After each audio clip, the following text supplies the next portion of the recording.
गाउँघरमा पहिले आगो सल्काउन खोटे सल्लाको दियालो, सुकेका पात पतिङ्गर, झिक्रा झिक्री प्रयोग गरिन्थ्यो। अहिले चाउचाउ, बिस्कुट, खानेतेलका खोल, कार्टुन, कपडाका टुक्रा जस्ता प्लास्टिक जन्य सामग्री, टायर, मट्टीतेल, डिजेल, पेट्रोल प्रयोग गर्ने गरिन्छ। प्लास्टिक, रबर र रसायनजन्य पदार्थहरू ग्रामीण भेगमा सडक पुगेसँगै भित्रिएका हुन्।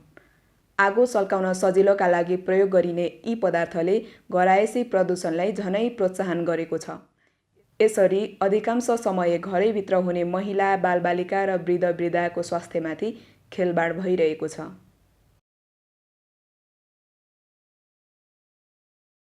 अब हामीले भान्साघरमा धुवाँजन्य प्रदूषण कम गर्ने खालका वैकल्पिक ऊर्जाका स्रोतहरू सोलर, बिजुली, बायोग्यास जस्ता इन्धन तथा प्रविधिको प्रयोगलाई जोड दिनुपर्छ। भान्साघरभित्रको धुवाँ बाहिर पठाउन सकिने खालको भेन्टिलेसन राख्नुपर्छ।